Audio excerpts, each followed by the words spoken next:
विद्यार्थीहरूलाई मात्रै एड्रेस गरिरहेको छु। अरू मभन्दा जान्ने पनि हुनुहोला अथवा म सरहका हुनुहोला। यहाँ आज श्रोता दर्शकहरूमा उहाँहरूले केही भन्न मन लाग्छ, थपथाप गर्न मन लाग्छ भनेदेखि 1 घन्टा पछिको टाइम छँदैछ, त्यहाँ यहाँले थपथाप गर्नुहोला। प्रश्न सोध्ने काम त त्यो बेलामा भइहाल्छ। म चाहिँ के भनेर सुरु गर्नु भने यो विद्यार्थी बन्ने भनेको सबै ज्ञानेन्द्रिय, हामी अङ्ग्रेजीमा सेन्स अर्गन भन्छौँ, त्यो सबै खुला राख्ने हो, दिमाग खुला राख्ने हो, ज्ञानेन्द्रिय र कर्मेन्द्रिय पनि खुला राख्ने हो भन्छ। सबै द्वारहरू, ज्ञानका सबै द्वारहरू खुला गर्ने, कर्मेन्द्रियबाट पनि ज्ञान आर्जन हुन्छ, त्यस कारणले त्यो समेत पनि त्यहाँ राखेँ मैले। त्यो चाहिँ किन भन्नु परिराख्यो भने हाम्रो अधिकांश त हुर्किँदै सर्टेन कुराहरू हाम्रो दिमागमा बसिसकेका हुन्छन्, अनि त्यो चाहिँ बडा जमेर बस्छ कतिपय कुराहरू, अनि त्यसलाई हल्लाउन एकदम गाह्रो हुन्छ। त्यो जमेर बसेका चिजलाई हिक्को भएर बस्छ। त्यस कारणले विद्यार्थी हुनुको तात्पर्य चाहिँ यो हो जस्तो लाग्छ मलाई कि सामान्य भाषा भन्दाखेरि दिमाग खुला राख्ने भन्छौँ हामी। त्यस कारणले जेलाई विश्वास गरिन्छ त्यो विश्वासलाई अलिक खुकुल पारेर राख्ने, त्यो हो कि होइन कि भन्ने स्थितिमा राख्ने। अनि त्यहाँ जुन छिद्र अब बन्छ खुकुलो पारेपछि त्यो छिद्रबाट नयाँ चिजहरू घुसाउने। ज्ञानका धेरै स्रोत छन् आजकल, किताब मात्र पनि भएन, ती स्रोत, ती सूचना ज्ञानहरूलाई भित्र हाल्ने, अनि आफ्नो भइराखेका दिमागमा हुँडल्ने, बेसरी हुँडल्ने, 1-2 दिन, 2-3 दिन, 2-3 महिना, 2-3 वर्ष हुँडल्ने, अनि क्रमशः के चाहिँ काम लाग्दैन फाल्दै जाने। नयाँ सूचना ज्ञान आउने बित्तिकै ठक्कर लागेर बाहिर ननिस्कोस् त्यो जमेको चिजमा। त्यस कारणले सबभन्दा पहिला विद्यार्थी हुने भनेको त नयाँ ज्ञानलाई ठाउँ दिने हो दिमागमा, मनमा। होइन यो त होइन भनेर पहिला नै त्यसलाई फर्काइदियो क्यारम बोर्डको गोटी जस्तो भने नयाँ चिज हासिल हुँदैन, नयाँ चिज त्यहाँ छिर्नै पाउँदैन, त्यो हासिल हुँदैन, अनि हामी पुरानोको पुरानै बस्छौँ। त्यस कारणले पहिलो रिक्वेस्ट चाहिँ मेरो विद्यार्थीहरूलाई यही हुन्छ कि हामी चाहिँ नयाँबाट नतर्क्यौँ, नयाँलाई रेजिस्ट नगरौँ, नयाँ ज्ञान नयाँ सूचना ज्ञान लिऊँ, काम लागेन भने पछि फाल्दिउँ, तर एकचोटि हुँडलेर हेरौँ भन्ने लाग्छ।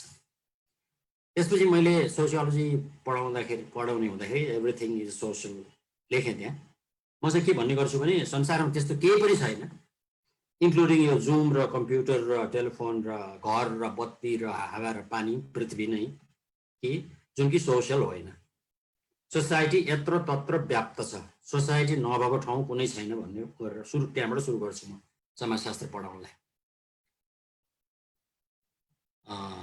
अनि विद्यार्थीहरूले अनेक प्रश्न त सोधिहाल्छन्, कहाँ छ त यो सूर्यमा कहाँ छ समाज भन्छन्, अनि म त्यसको यथोचित उत्तर दिन्छु। अब आज चाहिँ धेरैजसो मेरो पुरानो विद्यार्थी पनि देखेँ, एकजना त्यहाँ समाजशास्त्रकै, अनि एन्थ्रोपोलोजीको मानववादीहरू पनि हुनुहुन्छ, तर धेरैजसो इकोनोमिस्टै हुनुहोला भन्ने हिसाबले मैले चाहिँ इकोनोमिक्सलाई पनि सर्वत्र व्याप्त छ भनेर भने त्यहाँ त्यो लाइनमा। त्यस कारणले जसलाई हामी सामाजिक भन्छौँ त्यो मात्र व्याप्त छ। अब समाजशास्त्र पनि त्यो कारणले व्याप्त छ भनेर पढाउँथेँ म, तर अहिले यहाँ मैले भन्नु पर्यो कि अर्थशास्त्रले संसार व्याप्त छ, कुनै त्यस्तो ठाउँ छैन जहाँ कि अर्थशास्त्र नहोस्। अब अर्थशास्त्र यो किन भनिरहेको छु भने अर्थशास्त्र हेर्ने दुईवटा नजर छ। एउटा पुरानो नजर जुन अन्तर्गत बिएमा मैले पनि अर्थशास्त्र पढाए हो, त्यसपछि डिग्री लिनको लागि पढिनँ, बेला बेला यसो आँखा चाहिँ लगाउँछु अर्थशास्त्रका किताब आदि आदिमा। किन भन्नु पर्यो भने पुरानो मैले पढ्दाखेरि चाहिँ अर्थशास्त्रले यो चिज अध्ययन गर्छ, यो विषयवस्तु हो भनेर पढाइन्थ्यो। अर्थशास्त्रको परिभाषा पनि झन्डै कसैको थिएन, धेरै जसोको परिभाषा चाहिँ अर्थशास्त्रमा यो पढाइ हुन्छ भनेर पढाइन्थ्यो। त्यस कारण त्यसलाई चाहिँ सब्सट्यान्टिभ भनौँ, इकोनोमिक्स एज समथिङ सब्सट्यान्टिभ, त्यो छड्के अक्षरमा लेखेको छु मैले त्यो शब्द, खास विषयवस्तुको बारेमा हो अर्थशास्त्र भनेर पढाइन्थ्यो। भने अहिलेको इन्क्रिजिङ कुनै पनि शास्त्रको इन्क्लुडिङ इकोनोमिक्सको बारेको अहिलेको भने पनि धेरै भइसक्यो, यो हामी कहाँ मात्र अलि राम्रोसँग नसिर्या हो। इकोनोमिक्स भनेको र कुनै पनि शास्त्र भनेको पर्सपेक्टिभ हो, दृष्टिकोण हो। अर्थात् अर्थशास्त्र वा कुनै पनि शास्त्र विषयवस्तुमा सीमित छैन, सबै विषयवस्तु सबै विषयका लागि खुला छन्। त्यस कारणले अर्थशास्त्र भनेको एउटा खास किसिमको नजरिया हो, एउटा खास किसिमको दृष्टिकोण हो भनेर लिनु पर्छ भन्ने ठान्छु म चाहिँ। सब्सटेन्टिभ पनि छ अलिअलि, तर इन्क्रिजिङली सबै शास्त्रको लागि हामी चाहिँ के भन्न थालेका छौँ भने यो चाहिँ खास खास दृष्टिकोणहरू हुन् कुनै पनि चिज हेर्ने है। जस्तो आजकल अब तपाईँहरूलाई मैले के भन्नु, त्यही पनि यो कन्टेक्स्टमा पिएचडी एमफिल गर्नेहरूलाई भन्नु पर्यो कि आजकल अर्थशास्त्र परिवारको बारेमा लेखिन्छ, जुन चाहिँ पहिला समाजशास्त्रको विषयवस्तु हो भनिन्थ्यो। परिवारको बारेमा लेखिन्छ, प्रेमको बारेमा लेखिन्छ, विवाहको बारेमा लेखिन्छ, डिभोर्सको बारेमा लेखिन्छ, स्कुलिङको बारेमा लेखिन्छ। के विषय अर्थशास्त्र भित्र छिर्दैन भन्ने नै छैन है। पहिला भयो भने फर्मको बारेमा, कुनै खास इन्डस्ट्रीकै बारेमा, ब्याङ्कको बारेमा, मार्केटको बारेमा, ती चाहिँ पुराना विषयवस्तु भए। अहिले पनि गरिन्छ, पुरानो भने मतलब तिनीहरू गलत हुन् भने होइन, तर त्यो भन्ने यस्तो छताछुल्लो भयो नि। अब इकोनोमिक आँखाबाट उदाहरणको लागि परिवारलाई हेर्ने, जेन्डरलाई हेर्ने होइन, राजनीतिलाई हेर्ने एङ्गल चाहिँ इकोनोमिक भयो, तर विषयवस्तु चाहिँ केही पनि हुनसक्छ। त्यस कारणले पिएचडी एमफिल गर्नेहरूले यो मैले नयाँ भने, नयाँ भनेर नयाँ त होइन, यो त भनौँ भने 50 वर्ष भयो यो दृष्टिकोण आउन थाल्यो। तर त्यति यहाँ प्रचलनमा नआएको मात्रै हो। हामी साह्रै पुरानो भयौँ, पुरानो कुरालाई नयाँ भनेर पढाउन हामी चाहिँ अलि उद्धत पायो हुनाले मैले खालि एकचोटि रिमाइन्ड मात्र गरेँ। त्यस्तो कुनै पनि विषयवस्तु छैन, अर्थात् कि तपाईँहरूले एमफिल पिएचडी गर्न नहुने इकोनोमिक्समा अथवा कुनै पनि शास्त्रमा त्यो अर्थशास्त्रीय नजरले कसरी हेर्ने भन्ने कुरा मात्रै हो।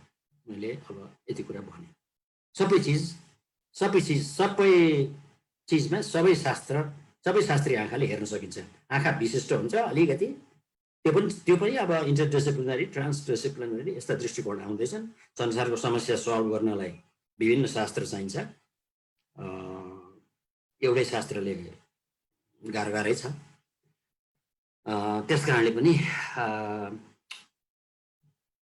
अर्थशास्त्रीय नजरले पहिला अर्थशास्त्रभित्र पर्दैन भने विषयवस्तुलाई हेर्न सके उपयोगी हुन्छ जस्तो लाग्छ मलाई। नयाँ पनि हुन्छ, अलिकति नवीनता त्यसले देखाउँछ। अर्को चाहिँ एमफिल पिएचडी गर्नेहरूलाई मैले भन्ने गरेको कुरा चाहिँ डिग्री त लिनु पर्यो, तर अरू सबै काम चाहिँ बोझिलो रूपमा लिने। अनि प्रश्न मलाई चाहिँ उठ्छ, यो पिएचडी कसको लागि गरे हो? हामी कहाँ यो बाध्यताको डिस्कोर्स पनि टन्नै छ, जे गर्नु नि हामी बाध्य हुन्छौँ। यो लामै काल हो हामीले बाध्यताको डिस्कोर्स थाल्या। पिएचडी एमफिल पनि बाध्य भएर गरे हो कि बा आफ्नै लागि गरे हो, बा अर्का लागि गरे हो? त्यो कुरा चाहिँ आफैले निर्गोल गर्नुपर्छ हरेकले। त्यस कारणले आफैले गरे भएदेखि मलाई त्यो दुःख पर्यो भन्न पाइएन, जोतिनु पर्यो, काम गर्नु पर्यो है। मलाई सुपरभाइजरले यस्तो दुःख दियो भने भन्न पाइएन, त्यो राम्रैको लागि गरे भन्न ठान्नु पर्यो। त्यस कारणले मैले आफ्नो लागि नै यो गर्दैछु, अरूको लागि गरे होइन। म यस्तो प्रश्नको उत्तर खोज्नको लागि त्यो यो विषयमा म अलिक पछि पनि आउँला, म पिएचडीमा लागेको छु भनेर आफूलाई कन्भिन्स गरेर यो चाहिँ एक किसिमले भन्ने हो भने प्रेमको श्रम भन्छन् कि, लेबर अफ लभ भन्छन्। यतिकै अर्काले गराएको श्रम होइन, म यो पिएचडी गर्न लालयित भएर मैले यो गरेको भन्ने दृष्टिकोणले सुरु गर्नु पर्यो। सुरु नगरे भए पनि अब चाहिँ यो चाहिँ मेरो इच्छाले गरे हो भन्ने विचार अन्तर्गत काम गर्न थाल्यो भने आफूलाई गरेको, अनि त्यो सिक्ने कुरा पनि त्यहाँ हुन्छ। होइन भने अर्काको चित्त बुझाउने, सुपरभाइजरले भनिदियो भने त भइहाल्थ्यो भन्ने दृष्टिकोण बोक्ने हुन्छ। त्यस्तो नभएर यो चाहिँ मैले आफ्नै लागि गरेँ, मैले सिक्नलाई गरेको हो, यस्तो प्रश्नको उत्तर खोज्नको लागि गरेको हो भन्ने धारणा बोकियो भने अलि यो पिएचडीको 2 3 4 5 वर्ष कति लाग्छ त्यो समय यात्रा अलि सरल हुन्छ र त्यसबाट सिक्ने सम्भावना पनि धेरै हुन्छ भन्ने ठान्छु म।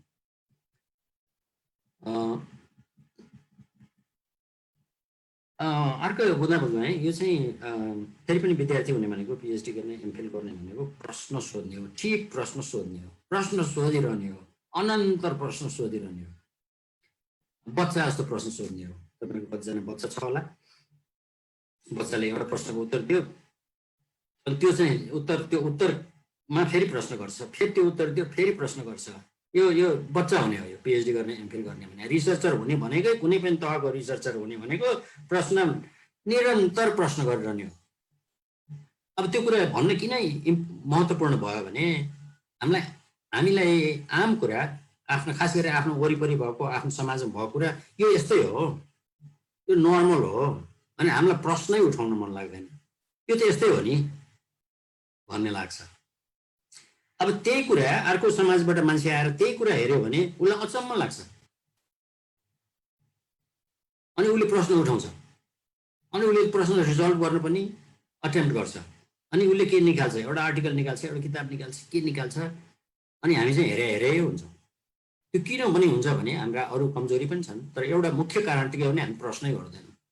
हामीलाई यो चाहिँ नर्मल हो जस्तो लाग्छ, हाम्रो वरिपरि भएको सबै कुरा हामी यदि अभ्यस्त हुन्छौँ नि, यो नर्मल हो जस्तो लाग्छ।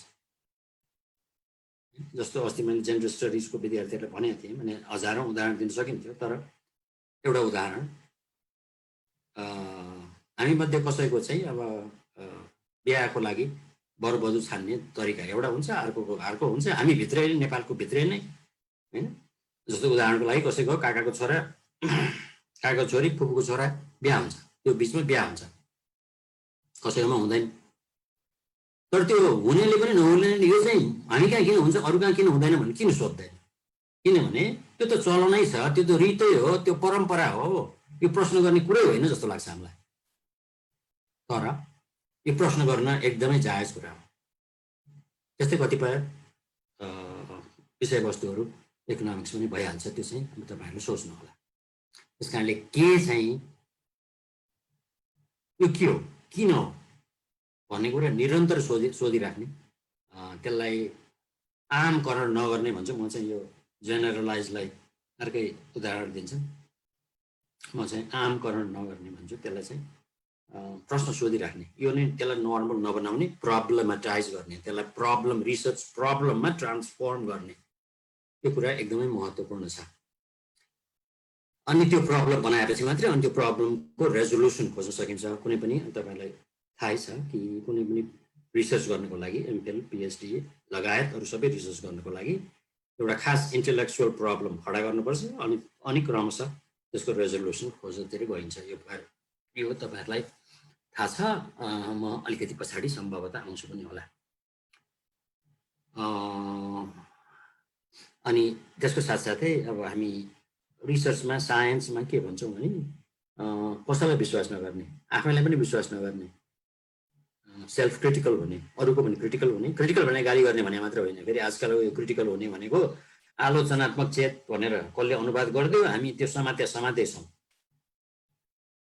समालोचनात्मक चेत हो, आलोचनात्मक चेत होइन। गुण दोष छुट्याउने हो, दोष मात्र यो भनेर औँलो उठाउने पनि होइन, त्यसको गुण पनि होला नि, केही पनि चिजको गुण पनि होला नि। अनि त्यो गुण छुट्याउने, दोष छुट्याउने, हाँसले पानीको पानी, दुधको दुध छुट्याउँछ भन्छ नि, त्यो दुइटै छुट्याउने, एउटा मात्रै हाने गर्ने होइन, दोषै मात्र देख्ने होइन। त्यस कारणले अनि नयाँ एभिडेन्स, नयाँ इन्फर्मेसन आउँदाखेरि बटुल्ने, कन्सियसली बटुल्ने, मैले पहिला यसो भने हो कि होइन त भनेर तन्मय भइराख्ने। अनि अरूले त यसो होइन यसो हो भनेर भन्छ, फेरि अर्को रिसर्चर आउँछ, त्यो त गर्ला, तर आफै पनि सजग भइराख्ने कि मैले भनेको कुरा कति हदसम्म सत्य हो त, सत्य हो कि होइन त भन्ने कुरा चाहिँ हरदम एक्जामिन गरिराख्ने स्पिरिट चाहिँ पिएचडी एमफिल गर्नेहरूले लगायत सबै रिसर्चरहरूले बोकिराख्नुपर्छ। यहाँ त के चलन छ भने पहिला भन्ने चिजबाट अलिकति पनि यताउता भइयो कि त अनि घाँटी सभा दिइहाल्छन् है। तर संसार चेन्ज भइसक्यो, सूचना चेन्ज भइसक्यो, नयाँ सूचना आइसक्यो, त्यसको आधारमा हो मैले पहिले यसो भने, त्यो भन्नुको कारण यो थियो, अब मैले यसो भने यो भन्नुको कारण यो छ भन्न पाइन्छ, आफ्नो कुरा काट्न पाइँदैन भन्ने छैन हैन। नयाँ सूचना नयाँ संसारसँग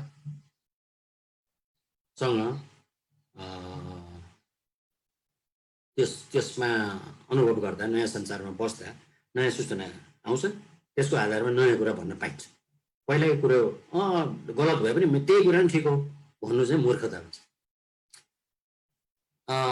अर्को मुद्दा, हामी चाहिँ एमफिल पिएचडीहरू चाहिँ एउटा लिमिटमा छौँ। मैले चाहिँ यो चाहिँ पिएचडीको कन्टेक्स्टमा लेखेँ। विद्यावारिधि यसको गाम्भीर्य बुझौँ भन्ने लाग्यो मैले। सर्टेन शास्त्रको हामी त्यसको लिमिटमा जाँदैछौँ। फेरि यति भनेर यो भन्नु मैले चाहिँ के भन्छ पृष्ठभूमि दिनु आवश्यक हुन्छ कि पिएचडी भने सबै कुरो जान्यो भने होइन। यो चाहिँ यो विषयमा अलिकति बढी जान्नेहरूले माथिल्लो श्रेणीमा पुग्यो। अब यसको लागि द्वार खुला भयो ज्ञानको खोजी गर्नको लागि, यो चाहिँ ढोकाबाट निस्क्यो भने हो। त्यस कारण सबै कुरा जान्यो, यो चाहिँ सर्वज्ञानी भयो भने त होइन। तरै पनि एउटा विद्याको यो चाहिँ सीमामा पुग्यो भने त हो विद्यावारिधि। जतिसम्म जान्न पर्ने त्यसको त्यो सीमामा छ है। अब यो चाहिँ साँच्चीको एक्लै यसलाई एडभाइजर पनि चाहिएन, सुपरभाइजर पनि चाहिएन। आफ्ना पियरहरू त छँदैछन्, अरू प्रोफेसर छँदैछन्, अथवा अरू जान्ने मान्छे छँदैछन्, त्यो त छँदैछ। तर यसलाई प्रत्यक्ष निगरानी गर्ने मान्छे चाहिएन। अब यसले आफै सत्य तथ्यको खोजी गर्न सक्छ, ज्ञानको खोजी गर्न सक्छ भने हो। त्यस कारणले त्यो चाहिँ विद्यावारिधि भनेको त्यो सीमामा पुग्ने प्रयत्न। अहिले त्यो ज्ञान, अहिले त्यो शास्त्रको त्यो क्षेत्रको भनौँ न अझ ज्ञान कहाँ छ? हामी अङ्ग्रेजीमा स्टेट अफ द आर्ट भन्छौँ नि। कुन सीमासम्म पुगेको छ त्यो ज्ञान? त्यो ज्ञानको मीमांसा, त्यो सीमासम्म, त्यो ज्ञानको सीमा कहाँसम्म पुगेको छ त्यसको मीमांसा गर्ने हो। त्यो तहसम्म त पुग्यो। त्यसै कारणले विद्यावारिधि भन्ने डिग्री प्राप्त भयो, हुनेवाला छ भनेपछि आफूले त्यो हदमा पुग्ने नै प्रयत्न गर्नुपर्छ। अब त्यो चाहिँ फेरि किन भनिरहनु पर्यो भने अधिकांश थिसिस त्यो तहको हुने गरेको छैन। त्यस कारणले त्यहाँ पुग्नको लागि मैले कति कठिन कुरा त गर्दैछु, मलाई थाहा छ त्यो, तर गर्नु पर्यो त्यही। कमसेकम त्यसको नजिक त पुग्नु पर्यो होइन। एकदम एमएको थिसिस लेखाए जस्तो पिएचडीको थिसिस लेख्ने, अथवा कुनैमा त त्योभन्दा पनि कम गर्ने ले चाहिँ त्यो तहमा पुग्नेलाई लाज हुन्छ भन्न चाहन्छु म। त्यस कारणले मेहनत त गर्नै पर्यो, त्यो तहमा पुग्नै पर्यो। त्यसपछिको बुदा तपाईँहरूको एमफिल बा पिएचडी केमा एमफिल पिएचडी गर्नुभयो भनेर भन्यो भने, कसैले सोध्यो भने नयाँ एमफिल नयाँ डाक्टरहरूले के भन्ने चलन छ भने त्यो एमफिल पिएचडी गरिएको टपिक भन्ने चलन छ। मैले चाहिँ यो विषयमा गरेँ भने, जस्तो भनौँ न economics of tobacco industry in Nepal, something like that, त्यो टपिक भन्ने चलन छ। तर मेरो आग्रह छ कि तपाईँको पिएचडी त्यसमा होइन, तपाईँको पिएचडी इकोनोमिक्समा हो। तपाईँको सर्टिफिकेटै हेर्नुभयो भने पनि तपाईँको पिएचडी इन इकोनोमिक्स लेखा हुन्छ, PhD in economics of tobacco industry in Nepal भनेर लेखा त हुँदैन। त्यस कारणले तपाईँको फन्डामेन्टल इकोनोमिक्सको पिएचडीको फन्डामेन्टल कुरा चाहिँ इकोनोमिक्स बुझ्नु पर्यो। टोबाको त बुझ्नै पर्यो, तर इकोनोमिक्सलाई चाहिँ खार्नु पर्यो। त्यसमाथि टोबाको इन्डस्ट्रीको इकोनोमिक्स बारे त झन् सीमामै पुग्नु पर्यो। त्यस कारणले त्यो टपिकमा मात्र होइन, तपाईँको पिएचडी टपिकमा खासै गरेर होइन भन्छु म चाहिँ। तपाईँको पिएचडी इकोनोमिक्स हो भने इकोनोमिक्समा हो, सोसियोलोजी भने सोसियोलोजीमा हो, पोलिटिकल साइन्स भने पोलिटिकल साइन्समा हो। त्यस कारणले त्यो टपिकको ज्ञाता, त्यो न्यारो ज्ञाता तपाईँ होइन। पिएचडी भनेको एक किसिमको फैलावट पनि हो। अहिले म त्यसलाई न्यारो गर्ने कुरा पनि बताउँला, तर एक किसिमको फैलावट पनि हो कि त्यो शास्त्रमा तपाईँ ज्ञाता हुनुभयो भन्ने कुरा पनि हो। त्यही बारेमा भन्दैछु म। फेरि विद्यावारिधि पनि छ, फेरि विश्वविद्यालय भन्ने पनि छ नि है। हामी त विश्वविद्यालयमा पढ्छौँ नि। त्यो विश्वविद्यालय भन्ने शब्द पनि गरुङको छ, गम्भीर छ। अब तपाईँहरूको इकोनोमिक्समा के हुन्छ भने हाम्रो सोसियोलोजीमा चाहिँ एमएदेखि नै जुन बेलादेखि थिसिस लेख्नुपर्छ। के चलन अधिकांश विद्यार्थीको, अधिकांश हुन आधी जस्तो विद्यार्थीको अब अलिअलि परिवर्तन हुँदै हुनुहुन्छ विद्यार्थी पनि, हामी पनि गर्ने प्रयत्न गर्दैछौँ। होइन भने नेपालको फलानु प्रान्तको फलानु जिल्लाको फलानु म्युनिसिपालिटीको फलानु वडामा यो थिसिस गरेको भन्ने चलन छ।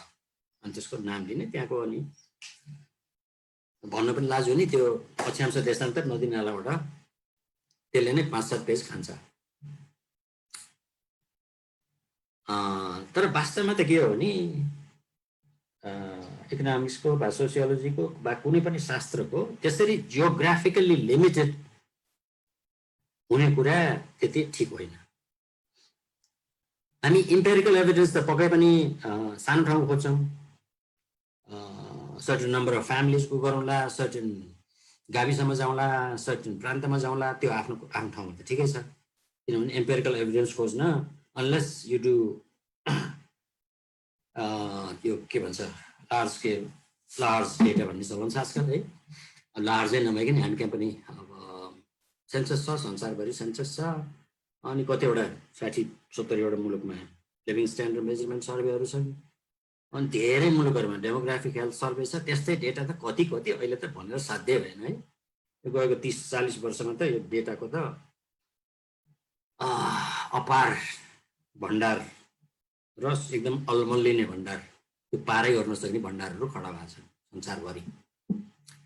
त्यस्तो डेटामा गर्नुपर्छ भन्ने ठान्छु म चाहिँ यो प्राइमेरी डेटा भन्दा। तर प्राइमेरी डेटा पनि बेला बेलामा काम लाग्छ। त्यस जुन विषयमा त्यस्तो लार्ज स्केल डेटा छैन भने अनि त्यो प्राइमेरी डेटातिर जानुपर्छ भन्ने मलाई लाग्छ। त्यो तपाईँहरूलाई पनि त्यस्तै लाग्ला। तर अहिले मैले भन्न लागेको चाहिँ कुरा के हो भने हामी विश्वविद्यालयमा छौँ। त्यस कारणले जे विषयमा हामी पिएचडी गर्दैछौँ त्यसको विश्व रूप के हो, त्यसको फलानु गाउँको रूप स्वरूप होइन कि त विश्व रूप के हो। संसारभरि छ नि त्यस्तै कुराहरू। टोबाको इन्डस्ट्रीमा अघि मैले एउटा उदाहरण दिएँ, टोबाको इन्डस्ट्री संसारभरि छ। हो, तपाईँको एम्पेरिकल एभिडेन्स तपाईँले नेपालबाट बटुल्नु होला, अथवा कुनै फर्मले संसारभरिको टोबाको इन्डस्ट्रीको डेटा राखेको छ, तपाईँलाई चाहिने किसिमको डेटा भने त्यो प्रयोग गर्नु होला है। त्यस कारणले त्यसलाई हेर्दै नहेरिकन संसारको टोबाको इन्डस्ट्रीको बारेमा केही पनि नलेखिकन, त्यसबाट केही पनि नसिकिकन, त्यसबाट रिसर्च क्वेसन नबनाइकन त्यसलाई रिभ्यू गरेर त्यसबाट खास तपाईँको रिसर्च क्वेसन त त्यसबाट निश्चित हुने हो है। त्यो पढेर त्यो लिटरेचरको बारेमा, लिटरेचर रिभ्यूको बारेमा अलिकति पछाडि आउँछु। त्यस कारणले विश्वविद्यालय भनिनुको खालि यति मात्र भनौँ अहिले चाहिँ कि विश्वविद्यालय भनिनुको अर्थ चाहिँ के हो भने यहाँ चाहिँ विश्वबारे पढाइ हुन्छ भने हो। फलानु गाउँको फलानु वडाको बारेमा होइन। त्यस्ता गाउँ वडा संसारभरि यत्रो तत्रो छ। त्यस कारणले हाम्रो अध्ययनले एम्पेरिकल एभिडेन्स त सर्टेन लिमिटेड ठाउँ गर्छ, किनभने संसारभरि हामी घुम्न सक्दैनौँ प्राइमेरी डेटा खोज्नेहरू खास गरी। तर लिटरेचर त छ नि, संसारभरिको त्यही विषयको लिटरेचर त छ नि। त्यस कारणले त्यो लिटरेचरलाई छान नमारिकन, रिभ्यू नगरिकन, त्यसबाट रिसर्च क्वेसनहरू निश्चित नगरिकन हामी एकदमै स्थानिक हुन सक्दैनौँ।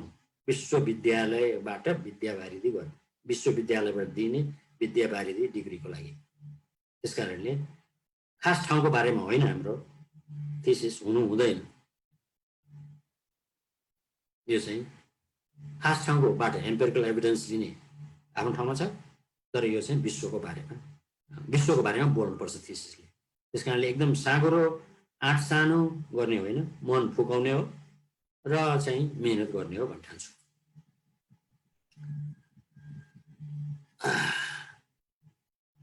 त्यसै गरी गाम्भीर्य कुरा गर्दाखेरि पिएचडीमा एउटा कार्य विभाजन हुन्छ समाजमा। स्कुलको टिचरको मुख्य काम स्थापित ज्ञान सूचना डिस्ट्रिब्युट गर्ने हो, बाँड्ने हो। स्कुलको टेक्स्ट बुकमा लेखा हुन्छ, त्यो टेक्स्ट बुक पढाउँछ, उसको आफ्नो अनुभव बताउँछ टिचरले, अनि विद्यार्थीहरूले होपफुली आफ्ना अनुभव बताउँछन्, अनि त्यसबाट केही ज्ञान आर्जन हुन्छ त्यो क्लासमा। पिएचडी वालाको काम, युनिभर्सिटीको टिचरको काम चाहिँ ज्ञान प्रड्युस गर्ने हो, डिस्ट्रिब्युट गर्ने मात्रै होइन कि त प्रड्युस गर्ने हो। डिस्ट्रिब्युट त हामी एज टिचर्स गर्छौँ, बट एज रिसर्चर्स नयाँ सूचना ज्ञान सिद्धान्ततिर फर्किने हो, त्यसतिर उन्मुख हुने हो, त्यो बिल्ड गर्न सहयोग गर्ने कुरा हो। त्यस कारणले पिएचडीमा अब अर्को अझ कार्य विभाजन कुरो न्युज पेपरको रिपोर्ट जस्तो हो, लामो न्युज पेपरको रिपोर्ट जस्तो एमए एमफिल कहिलेकाहीँ पिएचडीकै थिसिस जस्तो हुन्छ। तर सम्झिनुपर्छ कि त्यो पत्रकार र हाम्रो रोलमा फरक छ। मैले किन भनिरहेको छु भने कतिपय पिएचडीको थिसिस त नभनौँ, तर एमफिल सर्टली एमएको थिसिस एउटा भेलेज प्रोफाइल जस्तो हुन्छ। त्यो कन्टेक्स्टमा मैले खास गरेर मैले भन्न लागेको। त्यस कारणले यो पत्रकारले त आजको कुरा लेख्छ, हिजो के भयो भनेर हिजोको डेडलाइन राखेर अनि त्यो लोकेसन बताएर लेख्ने हो, अनि उसले दिनका दिन लेख्नुपर्छ। हामीले त 3 वर्ष 4 वर्ष लगाएर एउटा थिसिस लेख्ने हो। थिसिस लेख्ने पनि आजकल चलन भिन्दै छ, त्यो पनि ख्याल राख्नु होला। तपाईँको डिपार्टमेन्टमा सुपरभाइजरसँग कुरा गर्नु होला होइन। यो चाहिँ मैले फुटनोट मात्र राखेँ, चाहिँ के भने अब आजकल थिसिस भनेको 3टा आर्टिकल जस्तो लेखेर अनि त्यो 3टा आर्टिकललाई छाता इन्ट्रोडक्सन दिएर एउटा पिएचडी हुने चलन बढ्दैछ। पहिला पनि अरू कति ठाउँमा थियो, तर आजकल बढ्दैछ। एउटा ठुलो ठेली लेख्ने भन्दा पनि 3टा आर्टिकल जुन कि छाप्न सकिन्छ, किनभने छापेरै रिसर्च गरेर तपाईँहरू खाने हो भने, जिन्दगी बिताउने हो भने चाहिँ यो चाहिँ बढी प्रोडक्टिभ हुन्छ। किनभने आजकल इन्टेलेक्चुअल कन्भर्सेसन ठेली किताबबाट होइन, जर्नलको आर्टिकलबाट हुन्छ। त्यस कारणले धेरै युनिभर्सिटीले यो चलाउनुको पछाडि यही हो कि चाहिँ विद्यार्थीहरूले इन्टेलेक्चुअल लाइफमा भाग लिने भएपछि ठेली भन्दा पनि जर्नलमा छापिने लेखलाई हामीले तालिम गर्नुपर्छ पिएचडीमा भन्ने दृष्टिकोण अन्तर्गत यो लेख्ने चलन धेरै बढ्दै गएको छ। त्यतापट्टि म गइनँ, त्यतिमै थामेँ मैले। त्यस कारणले के चाहिँ नयाँ सूचना ज्ञान इन्टरप्रिटेसन थियोरीतिर उन्मुख हुनु आवश्यक छ। अब खासमा चाहिँ यो पिएचडी भने के हो भने यो चाहिँ बौद्धिक विमर्श हो। म विद्यार्थीहरूलाई बेला बेलामा भन्छु, यस्तो कल्पना गर्नुहोस् कि एउटा 10-15 जना बस्ने टेबल छ, अनि त्यो तपाईँले जे विषयमा गर्न खोज्दै हुन्छ, इकोनोमिक्स त इकोनोमिक्स, तर त्यो भित्र पनि जे विषयमा गर्दै हुनुहुन्छ त्यो विषयमा लेख्ने मान्छेहरू धेरै हुन्छन् संसारमा। त्यो जर्नलको आर्टिकलहरूबाट तिनीहरूले के लेखे पत्ता लगाउन सकिन्छ, किताबै पढ्न सकिन्छ कहिलेकाहीँ। मानिलिनुहोस् कि त्यो टेबलभरि तपाईँ र उहाँहरू हुनुहुन्छ र तपाईँहरूको बिचमा छलफलमा तपाईँ लाग्नु भएको छ। तपाईँले बोलाउनु भयो, तिनीहरूलाई आह्वान गर्नुभयो, तिनीहरू आए, टेबलको वरिपरि बसे, तपाईँ पनि त्यही हुनुहुन्छ र तपाईँले भन्नुभयो कि म यो विषयमा यसरी गर्दैछु, तपाईँहरू लेखा मैले यो पढेँ, मलाई चाहिँ यस्तो लाग्यो भने लिटरेचर रिभ्यू गर्ने भने खास यस्तै हो होइन। त्यसलाई एउटा कल्पना चाहिँ यसरी गरे हुन्छ कि टेबल वरिपरि त्यो बारेका जानिफकार छन्, तपाईँ पनि त्यही हुनुहुन्छ होइन, र तपाईँ एक किसिमको छलफल, एक किसिमको शास्त्रार्थ गर्दै हुनुहुन्छ। यो पिएचडी भने शास्त्रार्थै हो, त्यो शास्त्रको अर्थ लगाउने आफ्नो विषयको। ती गुरुहरूको गुरुहरूलाई वरिपरि राखेर तपाईँ बस्नु भएको छ र उहाँहरूसँग छलफल गर्नु वा शास्त्रार्थ गर्नु गर्दै हुनुहुन्छ। त्यसरी इमेजिन गऱ्यो भने अलिक सजिलो पर्छ कि जस्तो लाग्छ मलाई। मैले चाहिँ विद्यार्थीलाई भन्ने गर्छु। र त्यो इन्टेलेक्चुअल कन्भर्सेसन भनेर त्यो बी भन्दा माथिल्लो बुँदामा मैले भन्नुको अर्थ अर्को पनि छ कि चाहिँ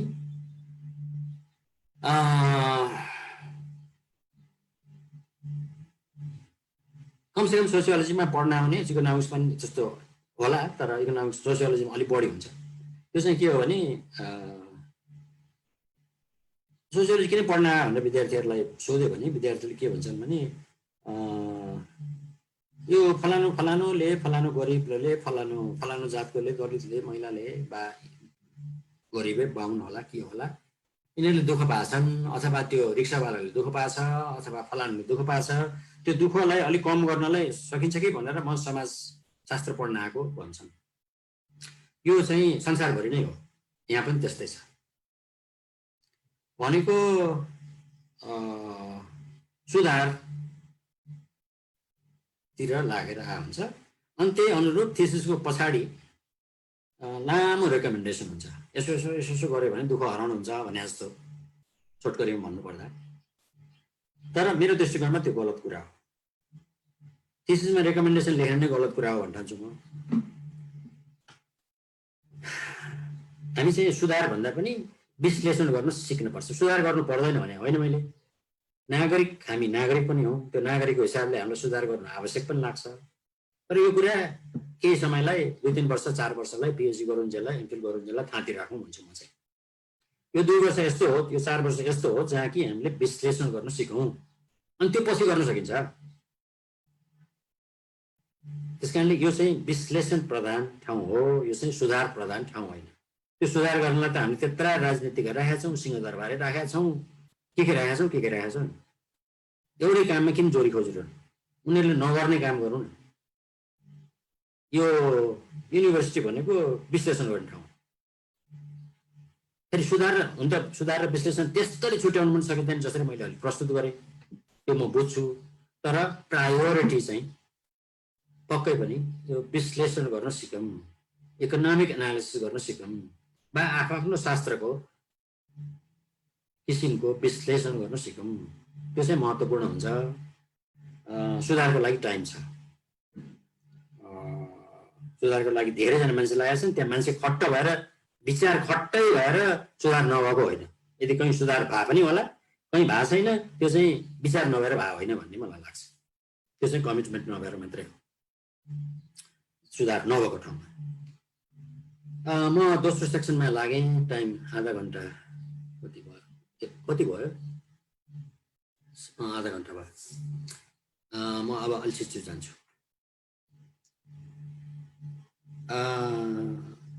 तपाईँ इकोनोमिक्समा के हुन्छ भने धेरै शास्त्रमा इन्क्लुडिङ समाजशास्त्रमा पुरा सुनिरहेको छ नि। सुनिरहेको छ सर, राम्रोसँग सुनिरहेको छ। हस् थ्याङ्क यू। म अलमलमा परेँ। ए होइन सर, ठिक छ। शास्त्रमा थ्योरी भन्ने शब्द चाहिँ बडा के भन्छ नि, डरलाग्दो भूत हुन्छ। त्यसलाई भूतै मान्न पर्दैन, त्यो सरल कुरा छ। यो थ्योरी भन्ने चाहिँ यसरी भनौँ, त्यो तेस्रो बुँदाबाट जान्छु म सुरुमा। त्यो बी अन्तर्गत त्यो तेस्रो बुलेट। यो थ्योरी भनेको, अनि म चौथोमा जान्छु। दुईटा कुरा हो जस्तो लाग्छ। एउटा चाहिँ तात्कालिकताबाट उक्लिने र स्थानिकताबाट उक्लिने। हामीले अघि भने जस्तो फलानु प्रदेशको नेपालकै अनि अरू देशतिरको अवस्था पनि भएन, अनि फलानु प्रदेशकै अनि फलानु त्यही प्रदेशमा मात्र कन्सन्ट्रेट भयो, अरूतिरको अवस्था पनि भएन, अनि फलानु म्युनिसिपालिटी अनि त्यहाँको पनि फलानु वार्ड, त्यहाँको पनि फलानु गाउँ भन्दै अत्यन्त कङ्क्रिट मूर्त हुँदै गयो भने हामी थ्योरीतिर लाग्दैन, हामी त्यहाँको कथातिर भिलेज प्रोफाइलतिर लाग्छ। त्यो ठाउँको एउटा प्रोफाइल लेख्छ भन्दै। अब त्यो स्थानिकताबाट उक्लिने हो भने त्यस्तै गाउँ त्यस्तै बस्ती त्यस्तै मान्छे संसारभरि छन्। अब त्यो ठाउँ र त्यो संसारभरिको केही ठाउँ, सबै ठाउँ त छान मात्र साध्य पनि भन्ने कुरा भएन, को सामिप्य छ। कतिपय कुरामा भौगोलिक दूरी छ, तर कतिपय कुरामा सामिप्य छ। त्यो सामिप्य उजागर गर्नु पर्यो, देख्नु पर्यो कि यहाँका मान्छे, यहाँको रीतिरिवाज, यहाँको इन्स्टिट्युसन, यहाँको मार्केट, यहाँको उद्योग त्यहाँ ठुलो होला, यहाँ सानो होला, तर उस्तै हो उद्योग। कतिपय कुरामा सामिप्य पनि छ। त्यो सामिप्य देख्ने थालियो भने हामी स्थानिकताबाट उक्लिन्छौँ। अब त्यसै गरेर तात्कालिकता, हाम्रो आजकलको रिसर्चमा अत्यन्त तात्कालिक हुने गरिरहेछ, त्यसले इतिहासलाई समेट्दैन। आजकै भोलि हिजो यस्तो भयो भने त्यसको बारेमा चिठी लेख्यो, त्यसको ट्रेन्ड पनि नहेर्यो, त्यसको हिस्टोरिकल फ्लो बहाव, ऐतिहासिक बहाव पनि नहेर्यो होइन, अनि त्यसको लङ्गिट्युडनल नबनायो। अब नबनाएर नि हुन्छ, सबैलाई सबै बनाउनु पर्छ भने त छैन इम्पेरिकली, तर एउटा दृष्टिकोण त हुनु पर्यो नि, यो कसरी इभल्भ भयो, जे अध्ययन गर्न लागि छ त्यो कसरी इभल्भ भयो, त्यसको हिस्टोरिकल फ्लो कस्तो रह्यो भनेर कमसेकम इन्ट्रोडक्टरी च्याप्टरमा चाहिँ त्यो उल्लेख हुनु अत्यावश्यक छ जस्तो लाग्छ मलाई चाहिँ। त्यस कारणले थ्योरी भनेको, थ्योरीको मुख्य कुरा तात्कालिकता र स्थानिकतालाई ट्रान्सेन्ड गर्ने, त्यहाँबाट उक्लिने, तात्कालिकतालाई रेस्पेक्ट गर्ने, स्थानिकतालाई रेस्पेक्ट गर्ने, तर त्यहाँबाट उक्लिने होइन। त्यस कारणले अघि भने जस्तो विश्वरूप हेर्ने, त्यो विश्वरूप तपाईँलाई फेरि लिटरेचर देखाउँछ, तपाईँले घुमेर भ्याउनुहुन्न, म पनि भ्याउँदिनँ, पिएचडी गर्ने मान्छेले भ्याउँदैन होइन।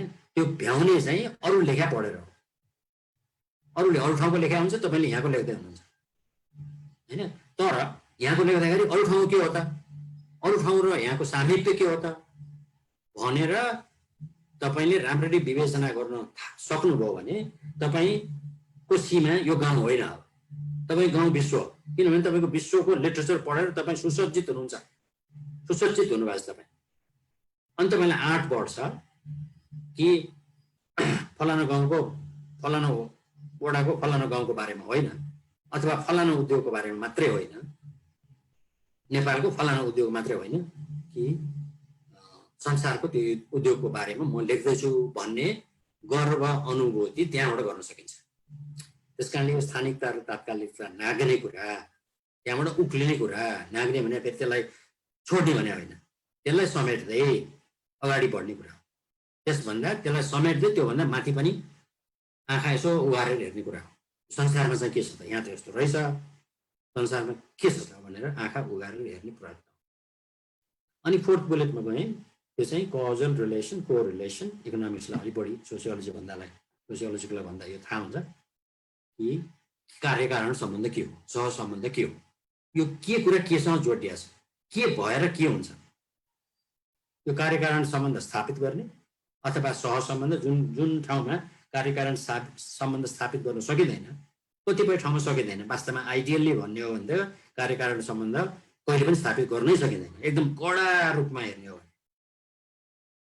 अब हामीले गफ चलन गरेका छौँ, तर त्यो मोटामोटी कुरा हो कार्यकारण सम्बन्ध स्थापित गर्ने कुरा, तर गर्नुपर्छ। मैले गर्नु हुँदैन भने होइन, यो चाहिँ ज्यादै कडा रूपमा हेऱ्यो भने सकिँदैन भने मात्रै हो, तर ज्यादै कडा रूपमा हेरिराख्नु पर्दैन, मोटामोटी यस्तो हो भन्नु मिल्छ कार्यकारण सम्बन्ध। अनि त्यसपछि कार्यकारण सम्बन्ध जहाँ स्थापित गर्न सकिँदैन त्यहाँ चाहिँ को रिलेसन हेर्ने हो। अनि त्यसपछि वर्णन गर्ने कुरा त छँदैछ, मैले त्यहाँ वर्णन कुरा त्यहाँ लेखिनँ। हाम्रो पहिलो काम वर्णन गर्ने, त्यसपछि व्याख्या गर्ने हो। व्याख्या गर्ने भनेको त्यही व्याख्या गर्ने भनेर हामी एक्सप्लेन गर्ने भन्छौँ। एक्सप्लेन गर्ने भनेको यो शास्त्रहरूको कन्टेक्स्टमा त्यही कजल रिलेसन, को रिलेसन स्थापित गर्ने, स्थापित गरेर रिभ्यू गर्ने, इन्टरप्रेट गर्ने भनेकै हो। त्यस कारणले डिस्क्रिप्सन र एक्सप्लेनेसन हाम्रो फन्डामेन्टल, कुनै पनि साइन्सको फन्डामेन्टल के भन्ने अब्जेक्टिभ। त्यो दुईवटा लास्ट बी अन्तर्गतको लास्ट 2 बुलेट्सको कुरा गरिसकेपछि त्यो माथिका दुईवटा बुलेट वास्तवमा त्यसका अङ्ग मात्रै हुन्। कङ्क्रिटबाट सुरु गर्छौँ भनेको त्यही अघि भने जस्तो फलाना गाउँको, अनि हामी एब्स्ट्राक्टतिर लाग्छौँ, अरू ठाउँको पढेर त्यसलाई जेनरलाइज गर्न, जेनरल पिक्चर के हो त, त्यो विश्वरूप के हो त, त्यो एब्स्ट्राक्टतिर अनि हामी लाग्छौँ। अनि दोस्रो हुँदा चाहिँ त्यो एब्स्ट्राक्ट र कङ्क्रिटको बिचमा हामी भ्रमण गरिरहेछौँ, कङ्क्रिटबाट एब्स्ट्राक्ट, एब्स्ट्राक्टबाट कङ्क्रिट। त्यो वर्ल्डको इन्फर्मेसनले हाम्रो डेटामा के भन्छ, हाम्रो सूचनामा के भन्छ हाम्रो गाउँकोलाई, अनि हाम्रो गाउँको सूचनालाई त्यो वर्ल्ड लेभल सूचनालाई के भन्छ, त्यसको इम्प्लिकेसन के हो, यो दुईटाको बिचमा हामी चाहिँ फन्को लगाइरहन्छौँ, लेखि नसिद्धिन्छौँ। हामी कन्टिन्युसली ट्राभल गरिरहेछौँ त्यहाँ, अर्थात् त्यो इन्डक्टिभ डिडक्टिभ ल्याडरमा हामी चक्कर काटिरहेको हुन्छौँ। इन्डक्टिभ भनेको कङ्क्रिटबाट एब्स्ट्राक्टमा जाने, एकबाट अनेकमा जाने, डिडक्टिभ भनेको अनेकबाट एकमा आउने है। कहिलेकाहीँ म पढाउँदाखेरि उपमा दिइरहेको हुन्छु, कङ्क्रिट अर्थात् त्यसलाई चाहिँ एउटा बालुवाको एउटा कण भन्न सकिएला उदाहरणको लागि, अथवा पानीको एउटा थोपा भन्न सकिएला। अनि एब्स्ट्र्याक्ट चाहिँ मरुभूमि र महासागर। त्यो बालुवाको कण र मरुभूमिको बिचको सम्बन्ध के हो? एउटा नभइकन अर्को हुन सक्दैन। त्यसै गरी पानीको थोपा र महासागर कनेक्टेड छन्। त्यो कनेक्टेडनेसको प्रकृति कस्तो हो अब बताउने कुरा हो। त्यस कारणले यो दुईटाको बिचमा कण र थोपा एकातिर, मरुभूमि र महासागर अर्कोतिर, हाम्रो गाउँ एकातिर, संसार अर्कोतिर, यो दुईटाको बिचमा ट्राभल गरिराख्नुपर्छ। त्यसको इम्प्लिकेसन के हो यसलाई, त्यसको इम्प्लिकेसन के हो यसलाई भन्ने बारेमा हामी फनको मारे गरिराख्नुपर्छ। सर हजुरले स्लाइड सो गरिराख्नु भएको छ? हजुर स्लाइड सो गरिराख्नु भएको छ कि छैन सर? छ त, छैन र त्यहाँ? यहाँ त आएन सर। अनि अघि आयो भन्नुभएको थियो त होइन? होइन, अघि एकपल्ट सट्टा आयो अनि त्यसपछि आएन सर। अनि म त सरले गर्ने बाँकी होला भन्थे अनि आएन सर। हजुरलाई को होस्ट दिइसकेको छ, सायद सेयर गर्न मिल्छ। अघि के भयो त चाहिँ कसरी गरिन्छ त्यो? त्यो त सर यहाँ आएन। आउनु पर्ने त्यहाँ कसरी भएन त भने? यहाँ त आएन सर। कहिले गर्न सक्ने सर? फेरि एकपल्ट गर्नु पर्ला सर।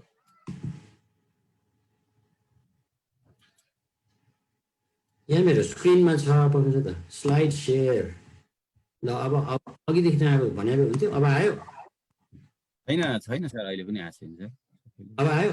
अब आउँदैछ सर। आयो सर, आयो। ल अघि नै भन्नुभयो नि हुन्थ्यो। ल मैले भनेपछि त मैले अब धेरै पार गरेँ।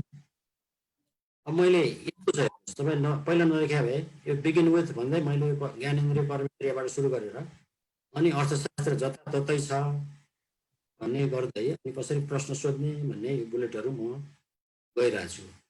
अनि यो थिसिस टपिकको बारेमा मात्र होइन, शास्त्रको बारेमा हो तपाईँको पिएचडी भन्ने यहाँ सिद्धियो।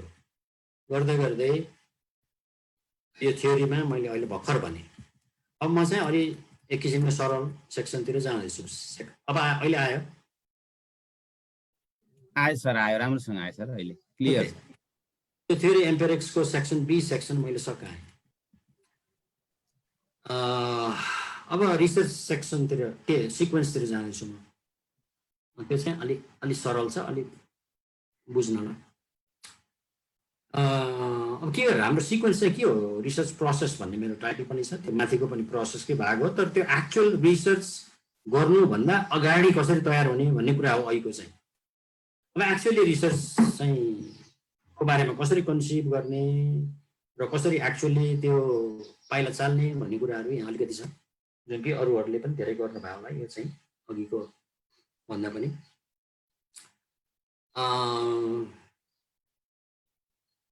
अब एउटा टेन्टेटिभ टपिक त हामी छान्छौँ। अनि अब धेरैजना विद्यार्थीको चाहिँ सुरुको बेलामा चाहिँ म यो विषयमा गरौँ भन्ने हुन्छ, विषय टक्क भन्ने हुन्छ। अनि म चाहिँ सधैँ भन्ने गर्छु त्यस्तो विषय केही पनि छैन जसमा कि एमफिल वा पिएचडी गर्नु सकिँदैन। किनकि अघि मैले अघि पनि भने कि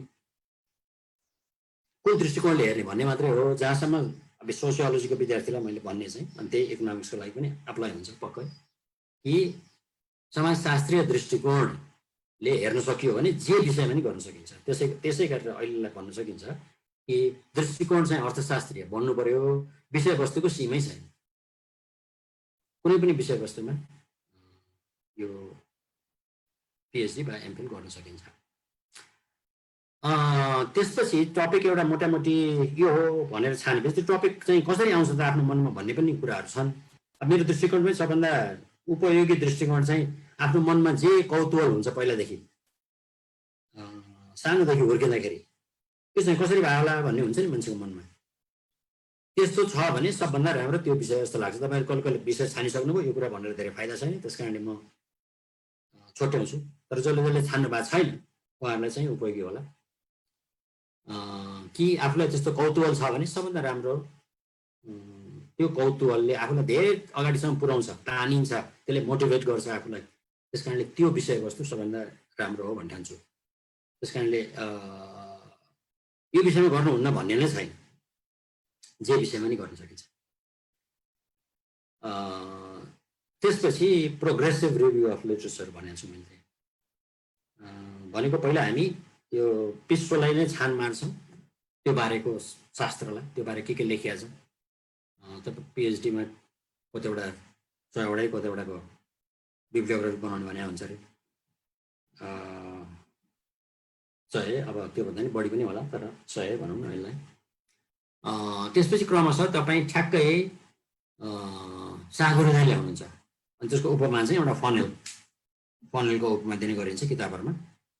फनेलमा त्यो सोलीमा तपाईँ जसरी त्यो सोली साँघुरिँदै जान्छ, त्यसरी तपाईँको पठनको दायरा पनि अलिकति साँघुरिँदै जान्छ। अनि त्यो जुन अन्त्यमा आएर पाइप जस्तो हुन्छ सोलीमा, त्यसबाट त्यो रिभ्यू गर्दै जाँदाखेरि अनि मैले भन्ने गरेको चाहिँ तप तप तप 3टा क्वेसन जोइन्छ। त्यो सबै त्यहाँ हुँडलिसकेपछि त्यो फनेलमा हाल्ने क्रममा सबै लिटरेचर हुँडलिएपछि तपाईँको आफ्नै अनुभव पनि हुँडलिएपछि, तपाईँको अनुभव इज एज भ्यालिड एज कुनै पनि किताबमा लेखेको तपाईँको जीवन्त अनुभव जुन तपाईँले जिन्दगीमा भोग्नुभयो, तपाईँका आफन्तले भोगे, तपाईँका साथीले भोगे, ती महत्त्वपूर्ण डेटा हुन्। त्यो अत्यन्तै महत्त्वपूर्ण छ। त्यस कारण त्यसलाई कम नआक्नुहोस्। किताब मात्रै, गुरु मात्रै सर्वस्व नमान्नुहोस्, आफ्नै अनुभवलाई स्थान दिनुहोस्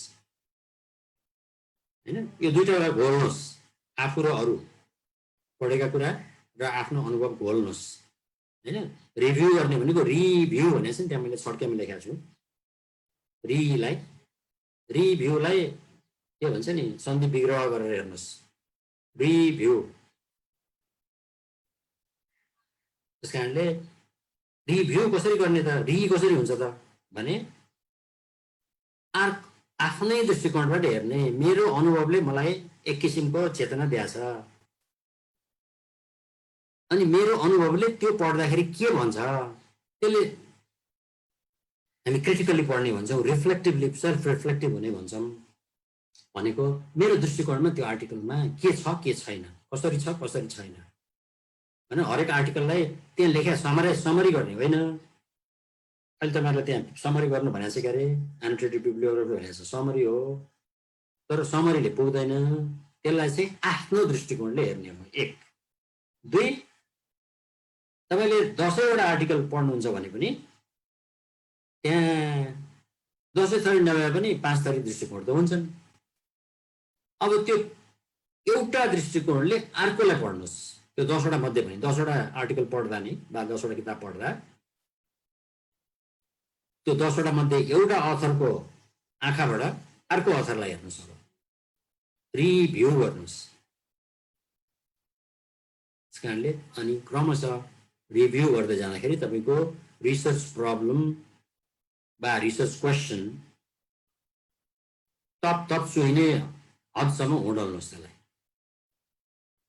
3टा क्वेसन निकाल्नुहोस् त्यहाँबाट, आफ्नै अनुभव र त्यसको घोलबाट, पढेकोबाट। त्यो घोलबाट महत्त्वपूर्ण प्रश्नहरू यो हो भनेर निकाल्नुहोस् र ती महत्त्वपूर्ण किन हुन् भनेर तिनलाई जस्टिफाई गर्नुहोस्। यो पिएचडी गर्ने भनेको जस्टिफाई गरेरै बस्नुपर्छ। म यसो गरेँ, मैले यसो गरेँ भनेर पुग्दैन, त्यो किन गरेँ भनिराख्नुपर्छ। जस्टिफिकेसन चाहिँ फन्डामेन्टल हुन्छ। म यसो गरेँ भन्नु मात्रै पुग्दैन।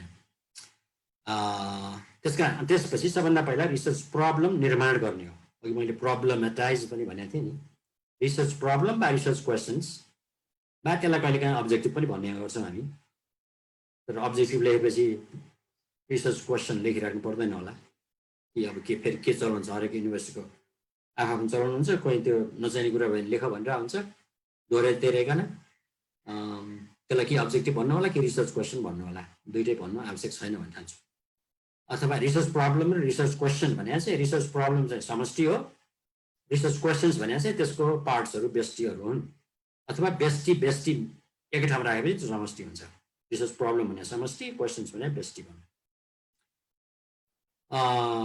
अब त्यसपछि नेक्स्ट स्टेप भनेको त्यो प्रश्न जुन 3टा प्रश्न तपाईँले राख्नुभयो अब आफ्नो लागि, त्यो प्रश्न हल गर्नको लागि, त्यसको उत्तर भेटाउनको लागि के खालको सूचना आवश्यक छ। के खालको सूचना भयो भने तपाईँ त्यो प्रश्न हल गर्न सक्नुहुन्छ। त्यो domains and locations of required information भनेको त्यो डोमेन चाहिँ के प्रश्न चाहिन्छ, कस्ता कस्ता खालका प्रश्नहरू चाहिन्छन्, प्रश्नको क्षेत्र के हो, अर्थात् के क्षेत्रमा प्रश्न खोज्नुहुन्छ र त्यो कहाँ छ, कहाँ प्रश्न पाइन्छ, त्यो कहाँ पाइन्छ त्यो सूचना लोकेसन भन्ने चाहिँ। कुनै डेटा सेट छ कि एनालाइसिसमा गर्ने हो कि सेन्ससमा गर्ने हो कि बा अरू डेटा सेट छन् कि अथवा तपाईँले आफैले खोज्नुपर्नेछ। त्यो कुरा domains and locations of required information and justification, र फेरि पनि जस्टिफिकेसन। सबभन्दा राम्रो ठाउँ त्यही हो त, सबभन्दा राम्रो क्वेसनहरू त्यही हो त कि छुट्यो, कुनै महत्त्वपूर्ण प्रश्न छुट्यो, त्यो क्वेसनलाई उत्तर दिन चाहिने महत्त्वपूर्ण प्रश्न छुट्यो, अथवा कुनै प्रश्न यस्तो पर्यो त्यो आवश्यकै थिएन। त्यस कारणले यो निफानी राख्नुपर्छ।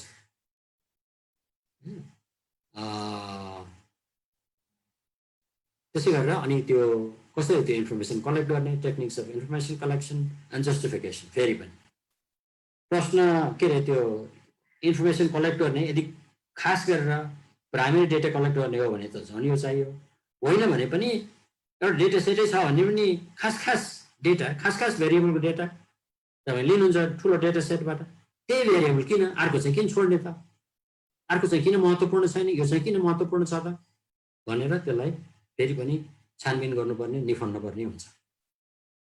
अनि त्यो सूचनाको भ्यालिडिटी के हो, रिलायबिलिटी के हो, त्यसको चाहिँ गुणवत्ता असेस गरिराख्नुपर्ने हुन्छ। त्यो गरेर तपाईँले रिडरलाई, सुपरभाइजरलाई बुझाउनुपर्छ, आफै पनि विश्वस्त हुनुपर्छ सबभन्दा महत्त्वपूर्ण। अनि त्यो सूचनालाई विश्लेषण गर्ने तरिकाहरू के हो, स्ट्याटिस्टिकल तरिका अथवा अरू इन्टरप्रेटिभ तरिका के हो भन्ने बारे त्यहाँ ख्याल राख्नुपर्छ। अनि त्यो इन्फर्मेसन एनालाइज गर्ने गरेर त्यसलाई समराइज गर्ने छोटोमा, र समराइज गर्ने एनालाइज गर्ने तरिका यही नै सबभन्दा बेस्ट हो भनेर फेरि जस्टिफाई गर्ने, र अन्त्यमा आफ्नो जे रिजल्ट आयो त्यो चाहिँ त्यो र संसारबारे तपाईँको संसारमा त्यही विषयवस्तुबारे तपाईँले पढेको लिट्रेचरसँग बातचित गराउने, वार्तालाप गराउने। अब मेरो डेटाले यसो भन्छ, अहिलेसम्म पढाएको चाहिँ यस्तो थियो, अब त्यो दुईटालाई सँगसँगै ल्याउने उन्ने होइन, अनि त्यो मथ्ने फेरि। अब त्यहाँबाट जेले निस्किन्छ त्यो मथाइबाट, त्यो चाहिँ तपाईँको थेसिस हो। तपाईँको खास पिएचडीको कन्ट्रिब्युसन चाहिँ यो अन्तिम मथाइ हो कि संसारको लिट्रेचरले यो विषयवस्तुबारे यसो भनेको थियो, मेरो डेटाले यसो भन्यो, यो दुईटा एकै ठाउँमा राख्दाखेरि यस्तो निस्क्यो। तपाईँको थिसिस भन्यो, तपाईँको थेलीको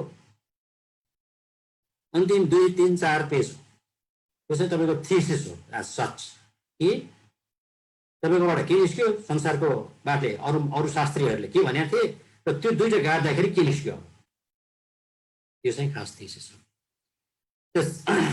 त्यो सन्दर्भमा भने हो भने त्यो सीको दोस्रो bullet, continuous engagement with literature at each step of the process। यो लिटरेचर रिभ्यू भनेको एकचोटि गरेर सिद्धिने कुरा होइन, अर्थात् हामी सुरुमा त गर्छौँ, तर यो लिटरेचर रिभ्यू भनेको अरू शास्त्रीले यही विषयमा के भनेका छन् भने त हो, त्यो चाहिँ कन्टिन्युसली गरेर राख्नुपर्छ, including at the end, at the close of your thesis तपाईँको त्यो कुरा आइराख्नुपर्छ। अब टाइम धेरै अगाडि बढ्यो हुनाले म अलिक छिटो गर्नु पऱ्यो। म त्यता यो दोस्रोमा जान्न, त्यो टपिकको बारेमा मैले पहिला कुरा गरेको थिएँ, त्यो पहिलो बुलेट आफूलाई जे पहिलादेखि मलाई यो विषयमा जान्न मन छ भनेर लागेको छ, टपिकको सेलेक्सन त्यताबाट गर्ने, deep questions, long held and deep क्वेसन्सबाट अलिकति त्यो विषयवस्तु छान्न सकिन्छ, प्रश्नहरू निस्किन सक्छ। त्यसपछि प्रोमिनेन्ट अथरहरू को हुन् तपाईँको शास्त्रको त्यो विषयमा लेख्ने, तिनीहरूको लिटरेचर पढेर आफूले विषयवस्तुको बारेमा निर्क्युल गर्न सकिन्छ। त्यसका फेरि अथरहरू अब पहिला के हुन्थ्यो भने विद्यार्थीहरूले, मै पढ्दा पनि त्यस्तो हुन्थ्यो, मै पढाउन थालेपछि विद्यार्थीले किताबै पाएन सर भन्थे। अब अहिले किताब भने त यस्तो छ्यापछ्याप्ती भयो नि है, अनि यो झन् इन्टरनेट आएपछि त छान्नुको समस्या भयो। अब छैन होइन, छान्ने चाहिँ गर्यो को भने चाहिँ को चाहिँ हो यसको प्रबुद्ध, कुन चाहिँ सबभन्दा बेस्ट आर्टिकल हो चाहिँ महत्त्वपूर्ण भयो। त्यो चाहिँ अब पढ्दा पढ्दै थाहा हुन्छ।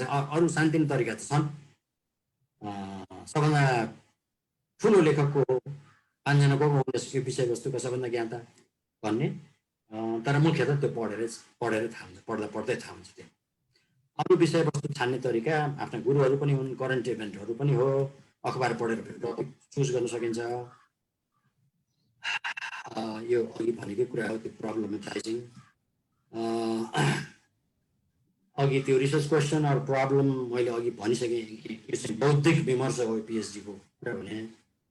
यो चाहिँ सोसियल प्रब्लम सल्भ गर्ने कुरा प्रायः जस्तो होइन। अघि मैले जुन सुधारात्मक कुरा गरेँ, त्यो इन्टेलेक्चुअल प्रब्लम भनेको चाहिँ इन्टेलेक्चुअल सोसियल प्रब्लम हेर्दाखेरि उस्तै उस्तै देखिन्छ, तर हामी सोसियल पिएचडीमा सोसियल प्रब्लम सल्भ गर्ने होइन भन्ने ठान्छु म चाहिँ। यद्यपि कसैले पोलिसी फिल्ड छान्यो भनेदेखि त्यस्तो हुन पनि सक्ला। त्यस कारण फेरि त्यो एनालिसिस र रिफर्म जस्तो अघि भने त्यो एकदमै छुट्टै छुट्टै पनि छैन, तर केलाई प्रायोरिटाइज गर्ने भन्ने चाहिँ एकदमै महत्त्वपूर्ण छ कि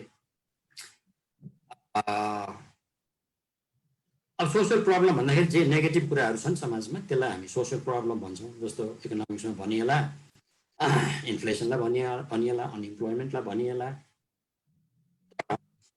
इन्टेलेक्चुअल प्रब्लम भने चाहिँ त्यसको उल्टो भन्नुहोस् न।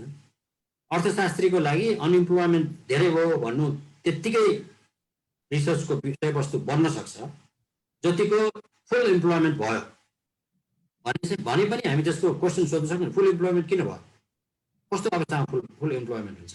त्यो नेगेटिभ कुरा त होइन, त्यो त राम्रो कुरा हो, तर त्यो इन्टेलेक्चुअल क्वेसन त हो। त्यो चाहिँ एकदमै त्यस्तो प्रश्न सोध्नु पनि महत्त्वपूर्ण हुन्छ।